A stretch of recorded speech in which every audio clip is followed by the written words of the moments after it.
प्रभूची स्तुती हो. माझं नाव आहे पास्टर राजेश केदारी. सर्वांना या व्हिडिओमध्ये स्वागत असो आणि सर्वांना नवीन वर्षाच्या हार्दिक शुभेच्छा. God bless you and your family. Wish you happy new year. आणि हे नवीन वर्ष तुम्हाला सर्वात उत्तम वर्ष तुमच्या जीवनासाठी हो. ह्या वर्षात खूप काय गोष्टी मोठ्या होणार आहेत.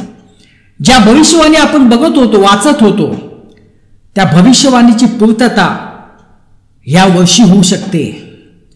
हे वर्ष खूप महत्वपूर्ण वर्ष नाही. हे असंच वर्ष नाहीये जे पहिले गेले. काहीतरी आपल्यासाठी होणार आहे. काहीतरी यहुदी लोकांसाठी होणार आहे. काहीतरी जगातील लोकांसाठी काही गोष्टी होणार आहेत. म्हणून आपलं लक्ष येशू ख्रिस्तावर असलं पाहिजे आणि आपलं लक्ष पवित्र शास्त्रावर असणं खूप आवश्यक आहे. प्रियानो, आपण आज तेच बघणार आहोत.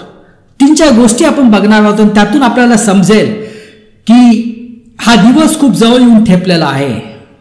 कधी पण आपलं आता स्वर्गगमन होऊ शकतं आणि 2024 हे होऊ शकतं की हे चर्चचं हे शेवटचं वर्ष असेल. हालेलुया. किंवा आपलं या पृथ्वीवरचं शेवटचं वर्ष असेल. म्हणून प्रियानो, खूप आवश्यक आहे आपलं लक्ष येशू ख्रिस्तावर केंद्रित करणं खूप आवश्यक आहे. आपण जाऊया होशे 6:1. तर आपण पहिलं होशेचे भविष्याने बघूया, मग पुढे जाऊया. चला आपण परमेश्वराकडे परत जाऊया. त्याने आपल्याला दुखवले पण तोच आपल्याला बरे करेल. त्याने आपल्याला जखमी केले पण तोच त्यावर मलमपट्टी करेल. 2 दिवसांनी तो आपल्याला जिवंत करेल आणि 3ऱ्या दिवशी उठवल, मग त्याच्याजवळ पाहू शकू. प्रियानो, आता ही जी भविष्यवाणी जी आहे ही यहुदी लोकांसाठी आहे. कारण यहुदी लोक जे आहेत ते धार्मिकरित्या मेलेले आहेत. कारण ते येशू ख्रिस्तावर विश्वास ठेवत नाहीयेत. अजूनपर्यंत इस्रायल एक राष्ट्राच्या रूपामध्ये येशू ख्रिस्तावर विश्वास अजिबात ठेवत नाहीये आणि त्यांना येशू ख्रिस्ताबद्दल चीड आहे. पण क्लेशाच्या काळामध्ये ते जिवंत होतील. म्हणजे ते येशू ख्रिस्तावर विश्वास करू लागतील. ते येशू ख्रिस्ताला मसीहा म्हणून मानतील. प्रियानो, जेव्हा येशू ख्रिस्त आला होता तो यहुदींचा राजा म्हणून आला होता, पण ह्यांनी स्वीकारलं नाही त्याला. आणि म्हणून येशू ख्रिस्ताचं लक्ष जे आहे ते जे आहेत विधर्मीवर गेलं, आपल्यावर गेलं. आणि म्हणून चर्चची स्थापना झाली, मंडळीची स्थापना झाली. आणि जेव्हा मंडळी आता वरती जाईल तेव्हा येशू ख्रिस्ताचं लक्ष वापस यहुदी लोकांवर येणार आहे. आणि हा जो क्लेशाचा काळ आहे तो यहुदी लोकांसाठी आहे. कारण बायबलमध्ये म्हटले की हे याकूबासाठी कठीण काळ असेल. आता परमेश्वरने याकूबाचं नाव काय केलं होतं? इस्रायल. तर इस्रायलसाठी हा कठीण काळ असेल. तर प्रियानो, इथं काय म्हटले आता पुढे वाचूया. 2 दिवसांनी तो आपल्याला जिवंत करेल आणि 3ऱ्या दिवशी उठवेल. हे 2 दिवस 3 दिवस काय ते आपण वाचूया. 2 पेत्र 3:8. परंतु प्रिय मित्रांनो, ही एक गोष्ट विसरू नका की प्रभूला एक दिवस 1000 वर्षासारखा आणि 1000 वर्ष 1 दिवसासारखा आहे. म्हणजे 1000 वर्ष म्हणजे 1 दिवस. आता इथं काय म्हटलं होतं? 2 दिवसांनी. म्हणजे येशू ख्रिस्ताच्या वधस्थापनानंतर 2 दिवस म्हणजे 2000 वर्ष नंतर यहुदी क्लेशाच्या काळामध्ये असतील. आता तुम्हाला माहिती आहे की येशू ख्रिस्ताचं जे मरण आहे ते आलं होतं 33 इसवीमध्ये. 3 दिवसानंतर तो उठला, पण 33 इसवीमध्ये त्याला वधस्तंभात चढवलं गेलं होतं. म्हणजे 33 इसवी नंतर 2000 वर्ष आपल्याला कॅल्क्युलेट करायचे. मग 2000 वर्ष कधी होतील? 2033 मध्ये. आणि त्यामध्ये 7 वर्ष आपल्याला मायनस करायचे, कारण आपल्याला बघायचं की आपलं स्वर्गगमन कधी होणार आहे. आणि प्रियानो, आपलं आणि यहुद्यांचं कॅलेंडरमध्ये 1-2 वर्षाचा फरक आहे. म्हणजे होऊ शकतं की 2024 मध्ये आपलं स्वर्गगमन होऊ शकतं. प्रियानो, आपण जवळ येऊन पोचलेलो आहे. हालेलुया. आता पुढे आपण बघूया अस्मिता किंवा शमिता. याचा अर्थ काय? प्रियानो, पवित्र शास्त्रामध्ये संख्याला खूप महत्व आहे. कारण तुम्ही बघा काय काय जी संख्या असते ती नेहमी बायबलमध्ये येते.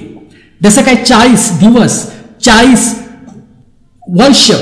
तर 40 जे आहे त्याचा अर्थ काय होतो? 40चा अर्थ होतो परीक्षा काळ. आता यहुदी लोक 40 वर्ष भटकत होते वाळवंटामध्ये, कारण त्यांनी देवाविरुद्ध बंड केला. तर 40 नंबरचा हा अर्थ होतो. 11 नंबर काय दर्शविते? 11 नंबर दर्शविते न्याय निवाडा, जजमेंट. 7 नंबर काय दर्शविते? पूर्णता. 70 नंबर काय दर्शविते? ते पण पूर्णता दर्शविते. आणि तुम्हाला माहिती आहे देवाला 70 नंबर हा खूप आवडीचा नंबर आहे. आता हे अश्मिता काय, शमिता काय ते आपण वाचूया. निर्गम 23. 6 वर्ष आपल्या जमिनीवर पेरणी कर आणि तिचे उत्पन्न साठव, मग 7व्या वर्षी ती पडीत राहू दे. आणि तिथं काय काय आज्ञा दिलेला आहे परमेश्वराने? 6 वर्ष तू आपली जमिनीची पेरणी कर. हे इस्रायल यहुदी लोकांसाठी आहे. आणि 7वं वर्ष येईल तेव्हा ती जमीन जी आहे ते पडीत राहू दे, म्हणजे त्या जमिनीला तू विश्राम दे. तर प्रियानो, हे 7 वर्ष जे होते आणि ह्या 7 वर्षामध्ये यहुदी लोकांनी कशी आज्ञा केली त्यानुसार देव त्यांना पुढचे 7 वर्ष त्यांना आशीर्वाद देत असे. आता आपण बघूया की आतापर्यंत किती अश्मिता झालेले आहेत, किती. आता तुम्हाला माहिती आहे की 1947 मध्ये यहुदी लोक जे आहेत ते वापस इस्रायलला येऊ लागले, कारण संयुक्त राष्ट्राने काय सांगितलं? पार्टिशन केलं. काही जागा अरब लोकांसाठी आणि काही जागा यहुदी लोकांसाठी. 1948 मध्ये इस्रायल राष्ट्राचं पूर्ण निर्माण झालं 14 मे 1948. आणि 1950 मध्ये जे आहे इस्रायल राष्ट्राची एक कॉन्स्टिट्यूंट असेंब्ली स्थापन झाली, ज्याला म्हणतात केनेसेट असेंब्ली. तर आता आपण 1953 पासून बघूया की किती जे आहेत अश्मिता झालेल्या आहेत किंवा शमिता, ते आपण बघूया. तर 1953 ते 1960 60 ते 76 2, 76 ते 74 3, 74 to 78 1981 4, 1981 to 1988 5, 88 to 95 6, 95 to 2002 7, 2002 to 2008, 2009 to 2009, 2016 to 2023 10, आणि 2023 पासून ते 2030 पर्यंत 11वा अश्मिता असेल. तर प्रियानो, 11 नंबर काय दर्शविते?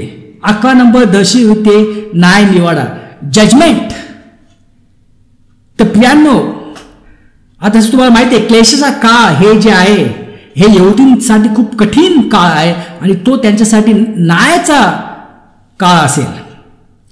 तर 2024 मध्ये जे आहे ते क्लेशाचा काळ सुरू होऊ शकतो, पण त्याच्या अगोदर आपलं स्वर्गगमन होऊ शकतं. म्हणजे आपण किती जवळ येऊन या गोष्टीच्या किती जवळ येऊन पोहोचलेलो आहेत. आता तिसरी गोष्टकडे लक्ष देऊया, ब्लड मून. आता हे तर तुम्ही खूप ऐकलं असेल, वाचलं असेल, blood moon. Blood moon blood moon मध्ये काय होतं की चंद्र रक्तासारखा लाल होऊन जातो. आता जेव्हा हे ब्लड मून जे इस्रायलचे जेव्हा सण असतात, वेगवेगळे सण आहेत, जसे योम किप्पूर आहे, पेंटिकॉस्ट आहे, पासोवर आहे, शावोट आहे, असे वेगवेगळ्या सणामध्ये जेव्हा त्या ठराविक वेळेमध्ये जेव्हा हे 4 ब्लड मून येतात तेव्हा काहीतरी गोष्टी ज्या आहेत ते यहुदी लोकांसाठी होतात. तर त्याच्या आपण काही वचनं वाचूया. आपण वाचूया उत्पत्ती 1:14 आणि 19. मग देव बोलला, दिवस व रात्र ही वेगळी करण्यासाठी आकाशात ज्योती होत व त्या विशेष चिन्ह आणि विशेष मेळावे ऋतू, दिवस आणि वर्ष दाखविणारा होत. तर प्रियानो, ह्याच्यावर आपल्याला समजतं की देवाने जे आहे, देवाने का सूर्य, चंद्र आणि तारे निर्माण केले, अर्थात प्रकाशासाठी. पण त्याचं अजून एक कारण आहे, ते कारण म्हणजे विशेष चिन्ह. ते विशेष चिन्ह आपल्याला देवोत म्हणून पण परमेश्वराने ह्या सगळ्या गोष्टी निर्माण केल्या, कारण इथे तसं लिहिलेलं आहे. आता चिन्हाची कोणाला आवश्यकता आहे ते पण आपण बघूया. आपण जाऊया कोरिन्थिकरास 1 अध्याय 22 वचन. कारण यहुदी लोक चमत्काराची चिन्ह विचारतात. तर प्रियानो, हे चिन्ह जे आहेत हे त्यांच्यासाठी आहेत, आपल्यासाठी नव्हे. आपलं तर बायबल आहे, आपल्यासाठी चिन्ह नाही, हे त्यांच्यासाठी आहेत. कारण ते लोक जे आहेत ते चमत्काराची चिन्हे जे आहेत विचारतात. पण आता एक लक्षात ठेवा, ज्युडिझम अँड ख्रिश्चनिटी मध्ये कनेक्शन आहे. आता आपल्याला का त्याच्याकडे पण लक्ष द्यायचं आहे, जी चिन्ह आकाशात आहेत? कारण तुम्हाला माहिती आहे की क्लेशेच्या काळाच्या 7 वर्ष अगोदर आपलं रॅप्चर होणार आहे. मग तिथून आपल्याला आयडिया मिळू शकते. हालेलुया. तर प्रियानो, एक गोष्ट लक्षात ठेवा की खगोलशास्त्र आणि ज्योतिषी ह्या दोन्ही भिन्न गोष्टी आहेत. खगोलशास्त्र म्हणजे तारांचा अभ्यास करणे किंवा चंद्र सूर्य याचा अभ्यास करणे, आणि ज्योतिष शास्त्र म्हणजे की तारे बघून भविष्य सांगणे. तर हे पवित्र शास्त्राच्या अनुसार नाहीये. आपण जे लक्ष देणार आहोत, आपण खगोलशास्त्रावर लक्ष देणार आहोत. कारण हे चिन्ह आहेत परमेश्वराकडून. कोणासाठी? यहुदी लोकांसाठी. पण त्यातून आपल्याला पुष्कळ आपल्यासाठी पण आयडिया मिळते. हालेलुया. आता जेव्हा हे ब्लड मून झालं होतं 1492 आणि तेव्हा जे आहेत इस्रायल यहुदी लोकांचे फेस्टिवल्स होते, सण होते, तेव्हा काय झालं? 1492 जे आहे युरोपमधून यहुदी लोकांना बाहेर काढलं. म्हणजे मोठी गोष्ट होती. ते झाले 1492. आता 1948 मध्ये जे आहे तेव्हा पण त्यावेळेस 4 ब्लड मून होते आणि यहुदी लोकांचा सण पण होता. तेव्हा काय झालं? तर 14 मे 1948 मध्ये इस्रायल राष्ट्राची स्थापना झाली, किंवा आपण म्हणू शकतो पूर्ण निर्माण झालं. म्हणजे जेव्हा हे ब्लड मून एका ठराविक वेळेमध्ये येतात, 4 ब्लड मून, आणि जेव्हा सण असतो तेव्हा खूप मोठ्या गोष्टी होतात. 1967 मध्ये 1967 मध्ये काय झालं होतं? 6 डे वॉर म्हणून त्याला म्हटलं जातं. तेव्हा काय झालं? तेव्हा जे मिसर देश म्हणजे इजिप्त यांनी इस्रायलवर आक्रमण केलं. बाकीचे देश सोबत घेऊन आक्रमण केलं, पण इस्रायलनी हे जे युद्ध हे 6 दिवसात जिंकलं आणि खूप जमीन त्यांनी बळकावली. म्हणून त्याला म्हटलं जातं 6 डे वॉर, जे झालं 1967 मध्ये. आणि 2011 आणि 2019 मध्ये पण हे 4 ब्लड मून दिसले गेले, ज्याला आपण म्हणतो टेट्राड. त्याबद्दल तुम्ही ऐकलं असेल. तर काय झालं? 6 डिसेंबर 2017 प्रियानो काय झालं? तेव्हा डोनाल्ड ट्रम्प प्राईम मिनिस्टर तेव्हाचे होते अमेरिकाचे. त्यांनी काय सांगितलं? घोषणा केली की इथून पुढे येरुशलेम जे आहे ती इस्रायलची राजधानी असेल. इस्रायलची राजधानी कुठली आहे? तेल अवीव. पण त्यांनी येरुशलेमला बनवण्याची घोषणा केली 6 डिसेंबर 2017, आणि खूप महत्वपूर्ण घटना होती.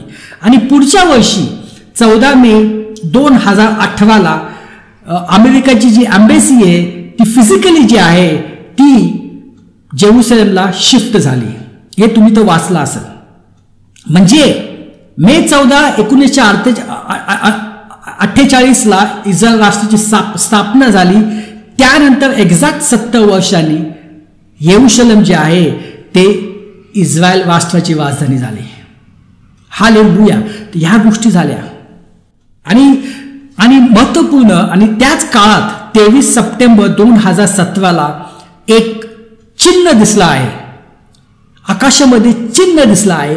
त्याकडे पण आपण जाऊया. म्हणजे जेव्हा पण ब्लड मून होतं आणि जेव्हा इस्रायलचे जे आहेत तेव्हा सण असतात, तेव्हा काय ना काय गोष्टी यहुदींसाठी होत राहतात. नंतर आपण आता बघूया बेथलेहम स्टार. आता बेथलेहम स्टार हे जे नाव कोण दिलं? हे नाव कुठल्या बायबल टीचरनी किंवा बायबल स्कॉलरनी नाही दिलं. हे नाव दिलं आहे सायंटिस्ट लोकांनी, ॲस्ट्रॉनॉमिकल सायंटिस्टने. आता बेथलेहम स्टार तारा म्हणजे कुठला तारा? आता ख्रिसमस जेव्हा येतो तेव्हा आपण हे तारे आपल्या घरात लावतो, बाहेर लावतो. आता हा जो तारा जो आहे हा येशू ख्रिस्ताचा जेव्हा जन्मला तेव्हा होता. म्हणजे 0 ईस्वीमध्ये हा तारा होता. हा तारा जो आहे हा प्रत्येक 2000 वर्षामध्ये येतो. तर त्याच्या अगोदर 2000 वर्षाच्या अगोदर म्हणजे येशू ख्रिस्त येण्याच्या अगोदर 2000 वर्ष तेव्हा कोण होतं? अब्राहम. तर तेव्हा काय घडलं यहुदी लोकांसाठी? अब्राहम यहुद्यांचा पिता बनला. आपण वाचूया उत्पत्ती 15:5. मग देवाने अब्राहमाला रात्रीचे आकाश दाखवण्यासाठी बाहेर नेले. देव म्हणाला, या आकाशातील ताऱ्यांकडे पहा, तुला मोजता येणार नाहीत इतके ते आहेत. हेतून पुढच्या काळात तुझी संततीही या ताऱ्या इतकी अगणित होईल. प्रियानो, आता इथं काय झालं? परमेश्वराने अब्राहमला बाहेर नेलं आणि म्हटलं तू वरती बघ आणि जेवढे तारे आहेत तेवढी तुझी संतती होईल. आता तारे तर कोण काउंट नाही करू शकत, पण तेव्हा हा तारा जो आहे तो तिथं असेल. आता जेव्हा परमेश्वराने हे सांगितलं तेव्हा अब्राहमाकडे कुठलंही मूल नव्हतं. तो तर म्हातारा झाला होता, 90 वर्षाचा असेल, 80 वर्षाच्या आसपास असेल. पण परमेश्वर म्हटलं, जे आहे तुझी संतती या तारा इतकी अगणित होईल. तर प्रियानो, ही जी गोष्ट जी होती ही गोष्ट कठीण गोष्ट होती, पण ती घडली. अब्राहम साराला आयझॅक झाला, नंतर आयझॅकाला जेकब झाला आणि जेकबचं नाव, याकूबाचं नाव जे आहे परमेश्वरने काय काय दिलं? इस्रायल. म्हणजे यहुदी लोक कोणापासून आले? अब्राहमापासून आले. म्हणून यहुदी लोक अब्राहमला काय म्हणतात? यहुदांचा पिता. त्याला खूप मान देतात. तर म्हणजे जेव्हा 2000 वर्ष अगोदर जेव्हा हा म्हणजे येशू ख्रिस्ताच्या जन्मा अगोदर जेव्हा हा तारा दिसला, तर ही गोष्ट यहुदी लोकांसाठी झाली. आणि जेव्हा नंतर तो दिसला तेव्हा येशू ख्रिस्ताचा जन्म झाला. आणि जे मागे लोक होते त्यांनी हेरोदला काय विचारलं? त्यांनी विचारले, यहुदांच्या नुकताच जन्मलेला राजा कुठे आहे?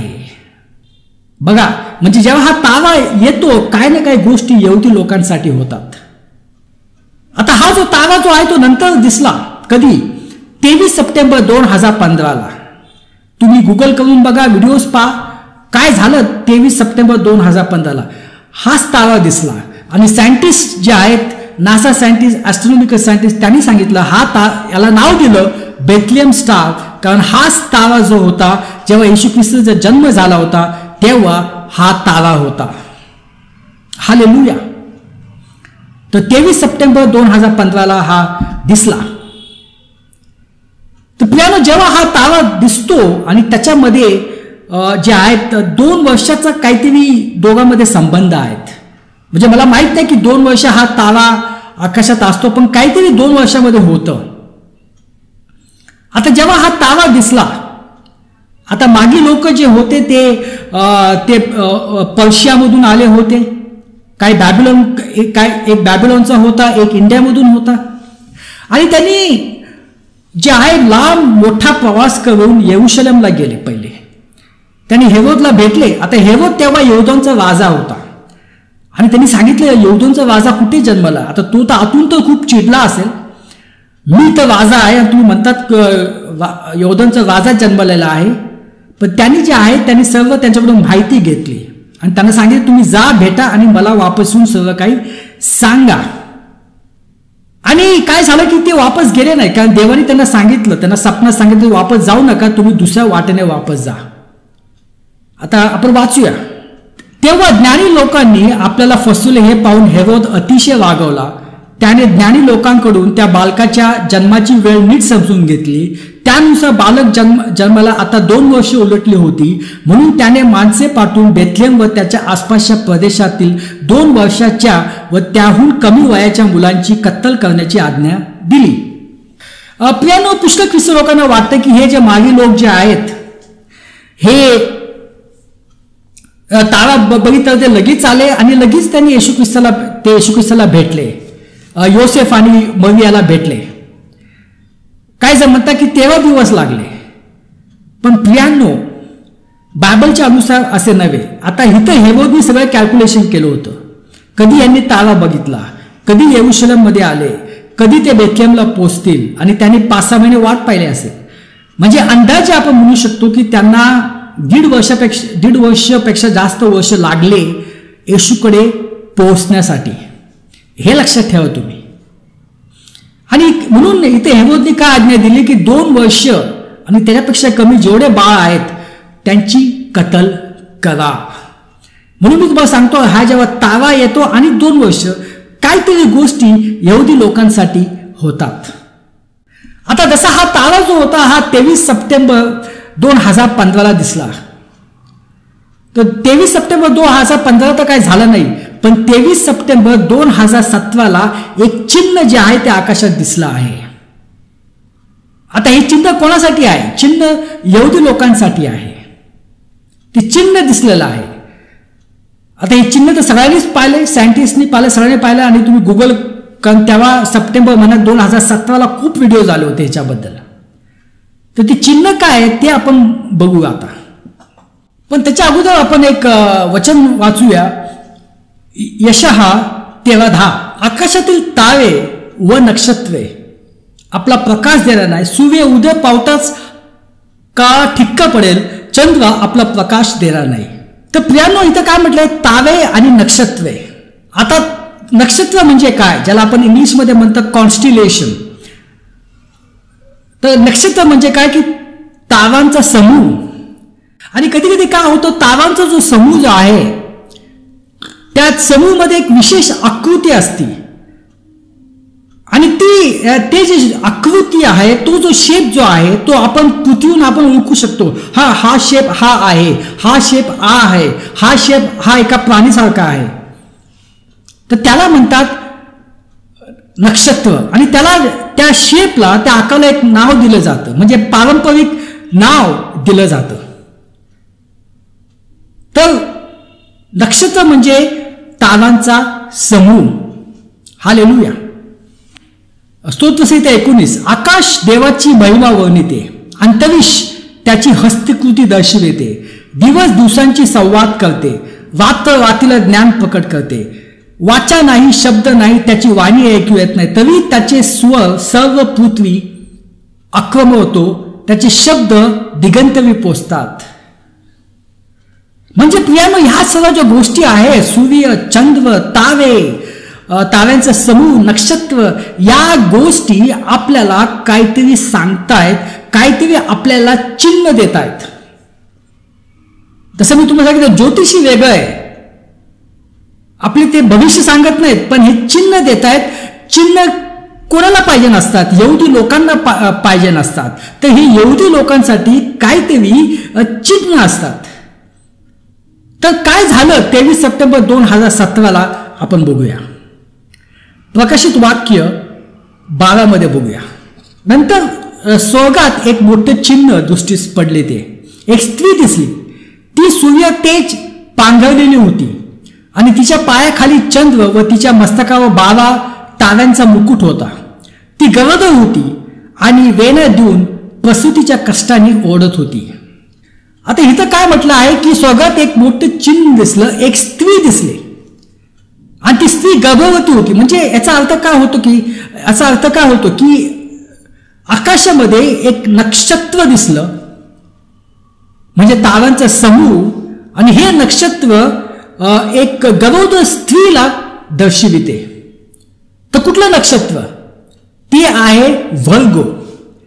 ग्रीकमध्ये त्याला म्हणतात वर्जिन. आणि इथं म्हटलंय की तिच्या मस्तकावर 12 ताऱ्यांचा मुकुट होता. प्रियांनो, तिच्या मस्तकावर काय होतं? तिच्या मस्तकावर जे होतं ते लिओ नक्षत्र होतं. आणि लिओ नक्षत्र 9 ताऱ्याचं असतं. आणि मग काय झालं, त्यामध्ये 3 तारे किंवा 3 ग्रह सामील झाले.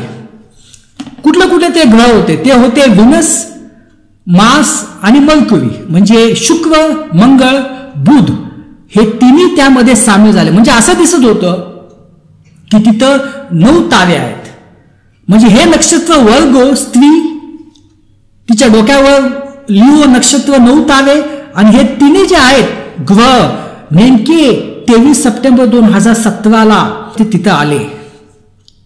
हे सर्व काय दिसलं ते त्या दिवशी. आणि हे जे आहेत हे डॉक्युमेंटेड प्रूफ आहेत. म्हणजे सगळ्यांनीच पाहिलंय, सगळ्या जगाने पाहिलं. आणि अजून काय म्हटलं आहे की सूर्य जो आहे ती सूर्य तेज पांघरलेली होती आणि तिच्या पायाखाली चंद्र. आणि असं झालं 23 सप्टेंबर 2017ला एका वेळेस असं झालं की सूर्य पण तिच्या वरती आला आणि चंद्र पायाच्या खाली आला. हालेलुया. आणि वचन 2 मध्ये काय म्हटले, ती स्त्री गरोदर होती, ती बाळाला जन्म देणार असल्याने वेदनांनी ओरडली. म्हणजे स्त्री गरोदर होती. आता काय झालं, आता बघा स्त्री आहे, तिच्यावरती मुकुट आहे 12 तारांचा, सूर्य मस्तकाच्या तिकडे आलेला आहे, चंद्र पायाखाली आहे आणि एक ग्रह आला आता ज्युपिटर, बृहस्पती ग्रह. तो पण ह्या वेळेस तो या वर्गो नक्षत्राच्या आतमध्ये गेला, जिथं स्त्रीचं गर्भाशय असतं तिकडे तो गेला आणि तिथं तो 9 महिने जो आहे 9 महिने तो फिरत राहिला.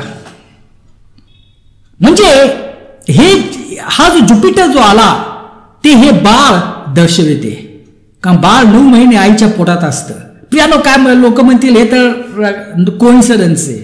पियानो या सर्व गोष्टी ज्या आहेत 17 सप्टेंबर 2017ला दिसल्या आणि अशक्य गोष्ट आहे. हे सर्व जे ग्रह असे आले ही अशक्य गोष्ट पण ती झाली. आणि असे जे ग्रह जे आपल्याला चिन्ह दिसलं, हे चिन्ह फक्त 6000 वर्षातून एकदा दिसतं. म्हणजे जेव्हा पृथ्वी उत्पन्न झाली, जेव्हा देवाने सगळ्या गोष्टी बनवल्या, तेव्हा पण हे दिसलं गेलं, कारण हे फक्त 6000 वर्षातून एकदा दिसतं. आणि त्यानंतर 6000 वर्षांनी हे आत्ता दिसलं आहे. जे चिन्ह दिलं होतं त्याची पूर्णता झाली आहे की नाही? प्रियानो, त्याची संपूर्ण पूर्णता कधी झाली? 2023 मध्ये 23 सप्टेंबर 2023ला याची संपूर्ण पूर्णता झाली आणि ती तुम्ही ऐकली असेल, बघितली असेल. आता काय झालं? आता हे झालं की एक धूमकेतू आला आणि तो धूमकेतू जो आहे हे जी स्त्री होती तिच्या गर्भाशयाच्या वर आला. आणि ह्या धूमकेतूचं नाव काय आहे? या धूमकेतूचं नाव आहे चाइल्ड. मराठीमध्ये आपण बाळ म्हणतो, पण त्याचं नाव आहे चाइल्ड. आता हे जे नाव जे आहे कोणी दिलं गेलं? ह्या धूमकेतू जे आहे चाइल्ड, ते 1920 मध्ये नाव दिलं गेलं. एका स्त्रीने दिलं, तिने आकाशात पाहिलं, हा धूमकेतू बघितला आणि तिने हे नाव देऊन ठेवलं. पण हा धूमकेतू बरोबर 23 सप्टेंबर 2023ला जिथं या स्त्रीचं गर्भाशय तिथं तो आला आणि तिथं तो फिरत राहिला. आणि त्याचं नाव पण काय होतं? बाळ. तर प्रियानो, 23 सप्टेंबर 2023ला या चिन्हाचं पूर्णता झालेली आहे. का जसं पवित्र शास्त्रामध्ये म्हटलं आहे तसंच ते झालं. आता तेव्हा बायबल स्कॉलर्सला वाटलं की जो ज्युपिटर जो आला होता या स्त्रीच्या गर्भाशयावर, तो जो बाळ आहे ते दर्शविते. पण आता मागच्या वर्षीच जे आहे धूमकेतू आला, त्याचं नाव चाइल्ड. तो त्या स्त्रीच्या गर्भाशयावर आला. हालेलुया. म्हणजे तो धूमकेतू ते बाळ दर्शविते. आणि अर्थात आता जे आहे, आता तसा जो आकार झाला होता 23 सप्टेंबर 2017ला, तसा तो आकार नाहीये.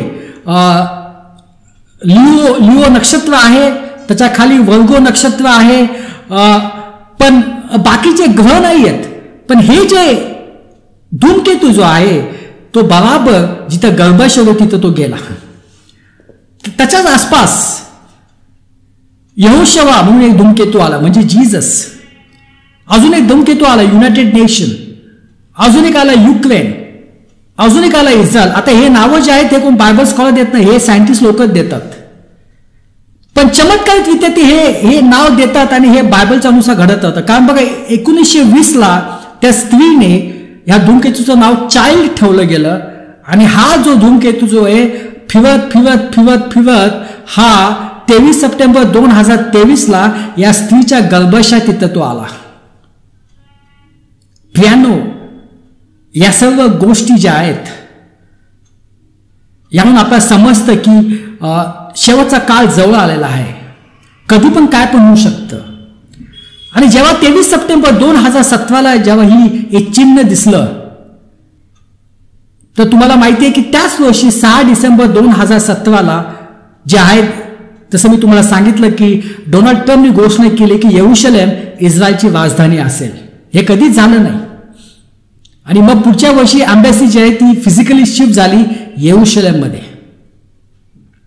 म्हणजे एक्झॅक्ट 70 वर्ष इस्रायलच्या स्थापनेनंतर. तर प्रियानो, जे चिन्ह असतात ते चिन्ह यहुदी लोकांसाठी काय ना काही त्यांच्यासाठी होतात, पण त्यातून आपल्याला कल्पना मिळते, कारण क्लेशाच्या काळाच्या अगोदर रॅप्चर होणार आहे आणि क्लेशाचा काळ 7 वर्षाचा आहे. हालेलुया. तो प्रियानो, कधी पण आता आणि त्यातल्या त्या सप्टेंबर महिन्याकडे तुम्ही जास्त लक्ष द्या. तिथं काही गोष्टी होऊ शकतात यावर्षी. हालेलुया. आपण प्रार्थना करू. पिता परमेश्वर, धन्यवाद देतो या वेळेसाठी. ही सर्व प्रार्थना येशू ख्रिस्ताच्या नावाने करतो. आमेन.